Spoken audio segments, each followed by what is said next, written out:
오늘의 큐티 말씀은 호세아 9장 1절부터 17절입니다. 제목 형벌의 날, 보응의 날. 먼저 앞뒤 문맥을 살펴보겠습니다. 호세아 8장에서는 마치 독수리가 덮치듯이 여호와의 심판의 날이 임할 것이라고 하였습니다. 그럼에도 불구하고 이스라엘은 마치 들나귀처럼 아수르의 도움을 구하기 위해 달려가 버립니다. 창조주를 잊어버리고 요새를 의지한 결과 결국 모든 것이 무너질 것이고 심판에서 벗어나지 못할 것입니다. 축제의 절기이지만 기뻐할 수가 없습니다. 풍요의 절기이나 궁핍할 것이라고 하시는데 그런 이유는 여호와의 심판의 때가 가까이 왔기 때문이라고 합니다. 자신들에게 풍요를 가져다 주신 분이 하나님이심을 깨닫지 못하고 바알을 따랐던 이들에게 심판은 피할 수 없습니다. 죄가 너무나 많고 크다고 하시는데 기브아 사람 못지않게 죄를 지었다고 합니다. 하나님의 백성으로서 살지 못하고 결국 심판의 대상자가 되어버렸고 궁핍함 속에서 살아가게 될 것입니다. 문단을 나눠보겠습니다. 1절부터 6절은 축제가 애곡으로, 7절부터 9절은 예언을 조소로, 10절부터 14절은 사라지는 영광, 15절부터 17절은 버림받은 이스라엘. 1절에 보면 이스라엘에게 경고의 메시지를 주시는데 이방 사람들처럼 기뻐 뛰놀지 말라고 하십니다. 이방신을 숭배하는 것을 음행이라고 표현하였는데 이스라엘이 과연 하나님을 떠나고 음행하는 것을 좋아했다고 기록하고 있습니다. 우상을 숭배하는 이스라엘이 기쁘게 뛰어노는 것을 두고 축제라고 하지만 하나님을 떠난 축제는 그들에게 기쁨이 아니라 오히려 불안과 슬픔만 있을 뿐입니다. 이스라엘이 기뻐하는 이유는 그들이 농경사회에 접어들면서 바알신, 풍요의 신을 숭배하며 얻은 풍성한 곡식 때문이지 하나님 때문은 아니라 합니다. 물질 만능주의가 팽배한 오늘날에도 우리는 과연 자연을 통해 거두게 하시는 하나님의 손길을 기억하며 감사하고 있는지요? 2절에 보면 이스라엘에게 먹을 것을 공급하는 타작 마당이나 술틀도 아무짝에 소용없고 새 포도주마저 떨어질 것이라고 합니다. 새 포도주가 떨어진다는 말은 11절에 다음 세대가 사라진다는 의미와 연결지어 볼 수 있습니다. 이스라엘을 포도나무에 비유를 많이 하기 때문입니다. 3절에 보면 음행의 결과로 주어진 것은 약속의 땅에 거주하지 못하고 다시 애굽으로 간다고 표현합니다. 실제로 애굽으로 간다기보다는 그들의 생각과 사고가 예전 모습으로 돌아간다는 것을 의미하는 것으로 보입니다. 아수르에서 더러운 것을 먹을 것이라고 하였는데 호세아 시대에 이미 북쪽 지역 단은 아수르의 영토로 넘어가 있었습니다.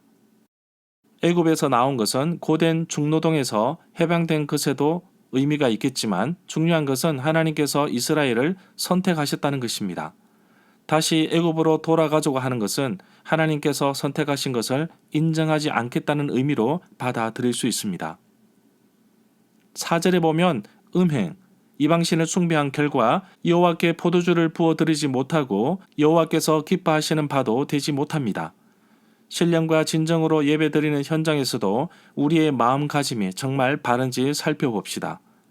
포도주를 드리려 하지만 드리지 못하는 이유가 많겠지만 여호와께서 이스라엘의 제물을 받지 않으십니다. 설령 받으신다 하여도 기뻐하시지 않으십니다. 그런 이유는 제물을 위해 만든 떡이 자기의 먹기에만 소용될 뿐 여호와께 드려지는 것이 아니기 때문입니다. 하나님의 것을 제대로 드리지 못한 아나니아와 삽비라처럼 재물뿐만 아니라 하나님이 주신 재능과 자질을 하나님께 드리지 않고 숨기는 것도 마찬가지라고 할 수 있습니다. 5절에 보면 명절날과 여호와의 절기에 할 일이 많습니다. 이스라엘 남자는 절기마다 여호와께 보여드려야 합니다. 여호와의 절기들에 관한 말에서 알 수 있는 바는 제사장들과 백성들이 여호와와 바알을 전혀 구별하지 않는다는 것입니다. 곧 자기들이 이스라엘의 하나님을 섬긴다고 생각하고 있다는 것입니다. 그렇지만 실제로는 이들이 수확물들을 다산의 우상에게서 음행의 값으로 받은 것이라 합니다. 6절에 보면 이스라엘이 멸망의 길을 피하여 간다고 할지라도 애굽은 이스라엘을 모으고 놉은 이스라엘을 장사하여 팔아버린다 합니다. 음행의 결과로 귀한 은은 찔레가 덮고 장막 안에 가시등불이 퍼진다고 합니다. 그만큼 황폐해질 것이라고 합니다. 7절에 보면 이스라엘에게 형벌의 날이 이르렀고 보응의 날이 온 것을 알리라고 합니다. 그런 이유는 이스라엘의 죄악이 많고 원한이 크다고 합니다. 8절에 보면 에브라임은 하나님과 함께한 파수꾼이며 선지자는 모든 길을 친 그물과 같습니다. 하나님의 전에도 원한이 있다고 합니다. 계속해서 반복되는 에브라임은 북이스라엘을 가리킵니다. 9절에 보면 기브아의 시대와 같이 심하게 부패하였다고 합니다. 사사기 시대와 같이 여호와께서 이스라엘의 악을 기억하시고 그들의 죄를 벌하신다고 하십니다. 우리가 지은 죄를 하나님은 모두 다 기억하십니다.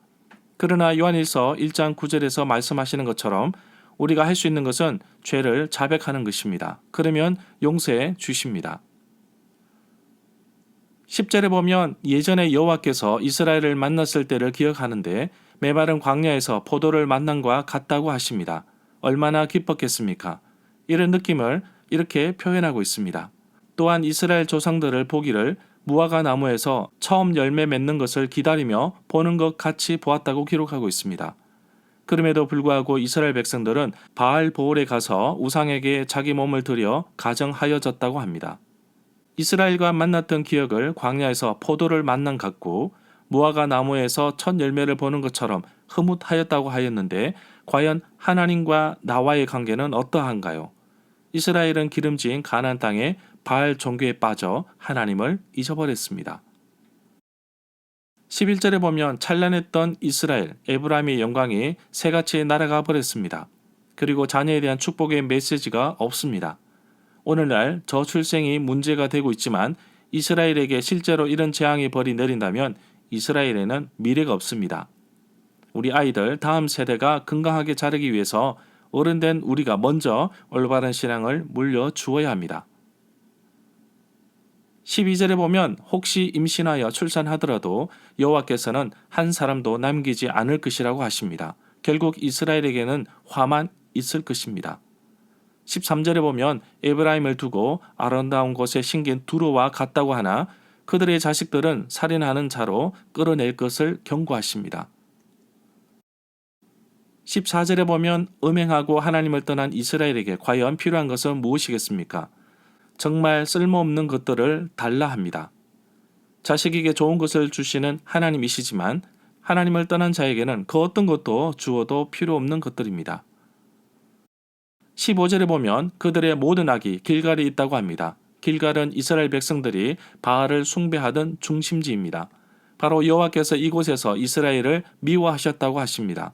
거꾸로 표현하면 길갈 때부터 이스라엘이 범죄하고 여호와를 멀리하기 시작했다고 볼 수 있습니다. 이스라엘의 행위가 아주 악하여 여호와의 집에서 이스라엘을 쫓아내고 다시는 사랑하지 않겠다고 하십니다. 이스라엘을 올바른 길로 인도하여야 할 영적인 지도자들도 다 반역자라 하십니다.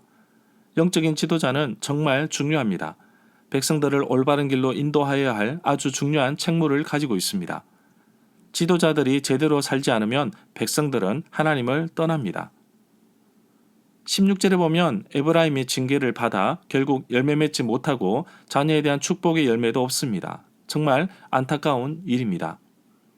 여호와의 이스라엘의 심판에 대해서 알아보면 이 구절에서 하나님께서 정죄하시는 일이 이제까지보다 훨씬 더 맹렬하다는 것을 소개하고 있습니다.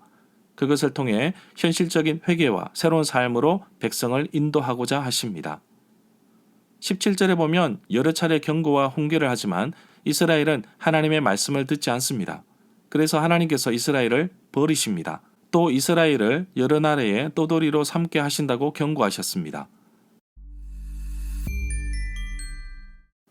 절마다 상세한 설명과 구절, 해석, 핵심 내용과 중심 줄거리는 네이버 블로그에 올려져 있습니다. 내게 주시는 교훈입니다. 여호와께서 이스라엘을 기다리시는 것을 두고 메마른 광야 한가운데서 만난 포도라고 하였습니다. 오랜 기다림 끝에 얻은 무화과 나무 열매라고 하였습니다.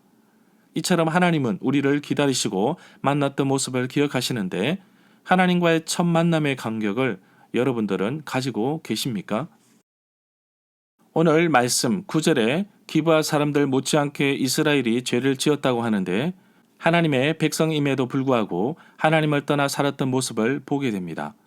이스라엘 백성들에게 강하게 도전하였던 바알의 우상이 결국 오늘날 나를 무너뜨리기 위해 공격하는 영적인 세력임을 깨닫고 오늘도 하나님보다 앞선 그 어떤 것도 허락하지 않겠습니다. 하나님께서 그토록 싫어하시는 것, 바로 내 삶에 우상이 자리 잡지 못하도록 나의 삶을 점검하며 살아가는 하루가 되기를 간절히 소망합니다.